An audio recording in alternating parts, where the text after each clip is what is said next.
What if I told you one woman claimed she stood face to face with beings, not from Earth, but from Venus?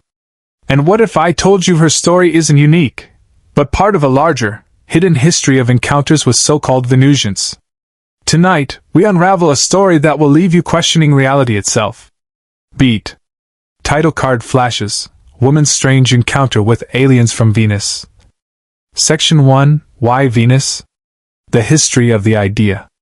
Before diving into Evelyn's mysterious night, let's answer a big question. Why Venus? In the early 20th century, Venus was a blank canvas for imagination.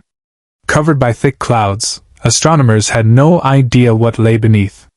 Some thought it was a tropical paradise. Others pictured vast oceans and rainforests. Even mainstream scientists speculated it might be Earth's sister planet, perhaps teeming with life. This uncertainty gave rise to a wave of sci-fi stories. Pulp magazines in the 1930s painted Venus as home to mysterious civilizations. Kids grew up imagining astronauts stepping into Venusian jungles. And when UFO sightings exploded in the 1940s and 50s, Venus became the perfect origin point for contactees, humans who claim direct communication with aliens. Backhand index pointing right audience question. Do you think it's just a coincidence that people claimed aliens were from the one planet we couldn't see clearly at the time? Section 2. The Culture of Fear and Hope, 1950s, 60s. To really understand Evelyn's story, you need the cultural backdrop. It was the Cold War. Nuclear bombs had leveled Hiroshima and Nagasaki. The world lived under the constant shadow of annihilation. At the same time, the space race had begun. Humans were looking to the skies, not just for weapons, but for hope, for answers, for neighbors. Enter the Contactee movement.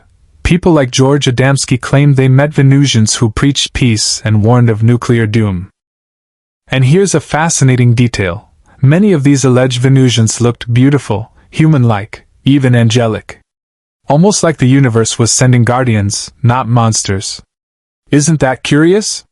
Why didn't these early encounters describe grotesque creatures?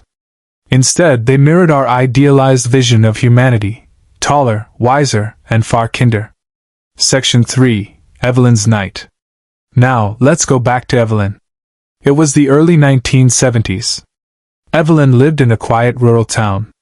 One chilly evening, she left her friend's house and started walking home. The fields stretched wide and empty, stars sparkling above. Then, she noticed it. A light. At first, she thought it was a plane, until it stopped midair. No sound. No movement. Just hanging there, glowing with a strange golden hue. Slowly it descended. Evelyn described it as graceful, almost deliberate. Not like a helicopter wobbling down, but as if the craft itself was defying gravity. Now, put yourself in her shoes. Would you run? Hide? Or would curiosity drag you closer? Evelyn chose the latter. She said it felt like an invisible hand was pulling her forward. And that's when she saw them. Section 4. The Venusians appear. 3 figures emerged from the craft. And unlike the alien stereotypes we see today, these weren't gray, bug-eyed beings. They were tall. Around 6 to 7 feet. They had almost perfect human features, with pale skin and golden hair that shimmered under the light. Their eyes, she said, were unlike anything she'd seen, calm, deep, and filled with something she could only describe as compassion. They didn't speak aloud. Instead, Evelyn heard their voices inside her mind. Smooth, clear, and comforting. Their first words? Do not be afraid. And then, the shocker. We come from Venus. Section 9. Modern Connections. Fast forward to recent years. Venus is back in the headlines.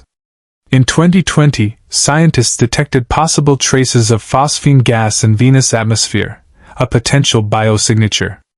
Though debated, it reignited curiosity. Could life, even microbial, exist there?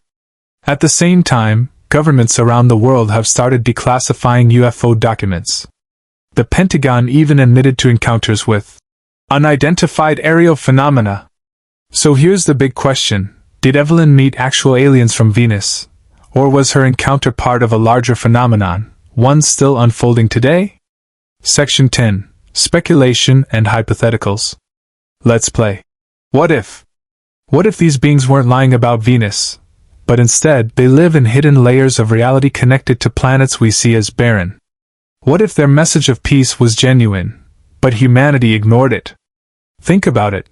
Since the 1970s, have we solved nuclear tension? Pollution? Greed? Or have their warnings come true? And here's the eerie thought. What if they're still watching, waiting, testing whether we're ready for another visit? Closing thoughts. Evelyn passed away quietly, never recanting her story. She left behind no books, no fame, just a simple truth she carried. They wanted us to change. Whether we listen is up to us. And maybe that's the real heart of this mystery. Because whether or not you believe she met Venusians, her message echoes louder than ever today. Narrator soft, haunting. Maybe we're not alone. Maybe we never were. And maybe, just maybe, the neighbors we dream of are closer than we think.